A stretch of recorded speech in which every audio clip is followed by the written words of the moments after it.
नमस्कार दोस्तों, gigabyte computer class के इस mathematics section percentage bank SSC railway में आपका फिर से स्वागत है।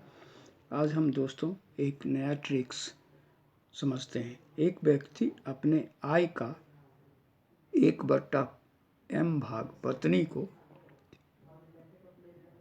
शेष का a/n भाग बड़े बेटे को तथा शेष का 1/p भाग छोटे बेटे को देने के बाद x रुपया बचा लेता है। तो उसकी आय कितनी है? तो उसकी आय का इसका ट्रिक्स है दोस्तों, ये आय उसका हो जाएगा पहला m, उसके आय बराबर हो जाएगा m बट्टा m-1, m-1 गुने फिर हो जाएगा n बट्टा n-a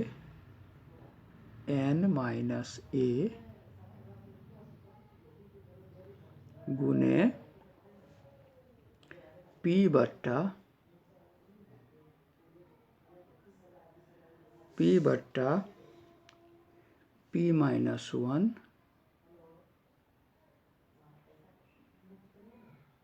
p-1 और ये गुने x बचाता है। तो यहाँ देखिए 1/m है तो m बट्टे m-1।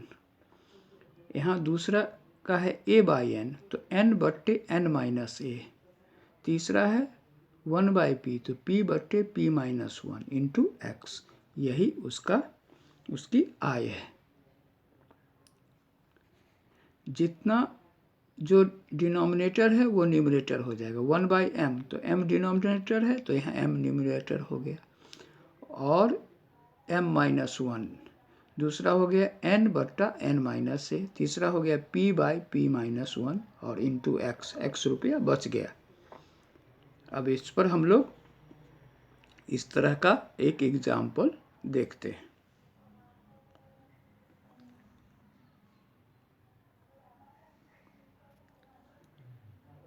अब यहाँ ये एग्जाम्पल है दोस्तों, एक व्यक्ति अपने आय का 1/5 भाग पत्नी को, शेष का 2/7 भाग बड़े बेटे को, शेष का 1/4 भाग अपने छोटे बेटे को देने के बाद 900 रुपये बचा लेता है।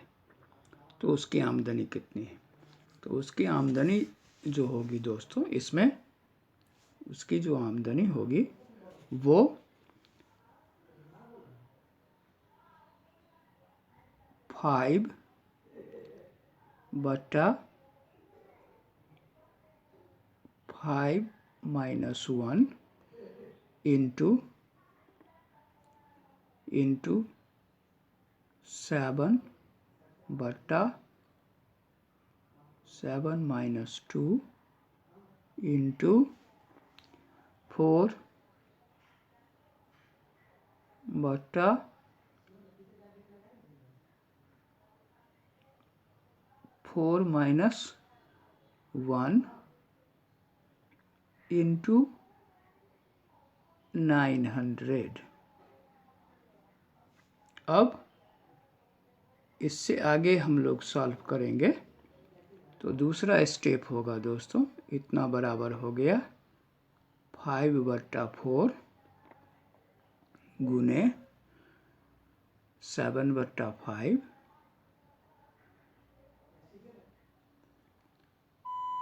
गुने 4/3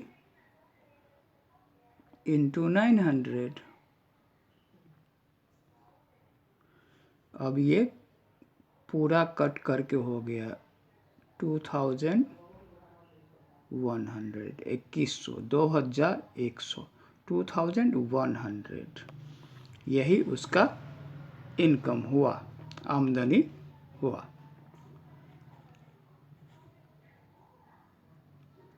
अब हम लोग दूसरा एग्जाम्पल देखते हैं। दूसरा एग्जाम्पल है दोस्तों,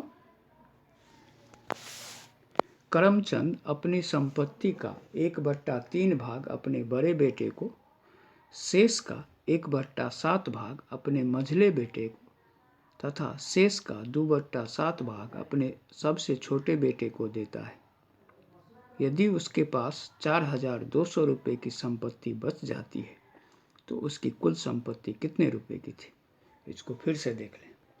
करमचंद अपनी संपत्ति का 1/3 भाग अपने बड़े बेटे को, शेष का 1/7 भाग अपने मझले बेटे को तथा शेष का 2/7 भाग अपने सबसे छोटे बेटे को देता है।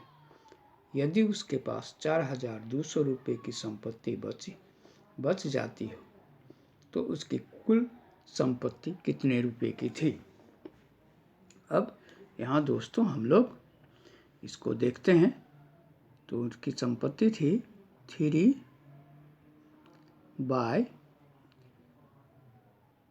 - 1 इंटू 7/7 - 1 इंटू 7/7 - 2 इंटू 4200।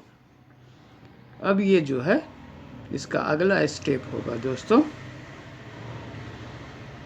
इसका अगला स्टेप होगा 3/2 इंटू 7/6 इंटू 7/5 इंटू 4200। अब ये कट करके हो जाएगा दोस्तों 10,290 10,290 रुपये। ये तो इसकी कुल संपत्ति थी 10,290 रुपये की। इसको फिर से समझ लें। करमचंद अपनी संपत्ति का 1/3 भाग अपने बड़े बेटे को, शेष का 1/7 भाग अपने मंझले बेटे को तथा शेष का 2/7 भाग अपने सबसे छोटे बेटे को देता है। उसके पास 4,200 रुपये की संपत्ति बच जाती है तो उसकी कुल संपत्ति कितने रुपए की थी? तो कुल संपत्ति होगा 3/3 - 1 इंटू 7/7 - 1 इंटू 7/7 - 2 इंटू 4,200। फिर सॉल्यूशन के बाद होगा 3/2 इंटू 7/6 इंटू 7/5 इंटू 4200। फिर कट करके होगा 10,290 10,290 रुपये। तो ये उस करमचंद जी का कुल संपत्ति था। तो यहाँ तक समझ गए। इस तरह का जो भी प्रॉब्लम होगा दोस्तों उसको आप सॉल्व करेंगे नए ट्रिक्स के साथ।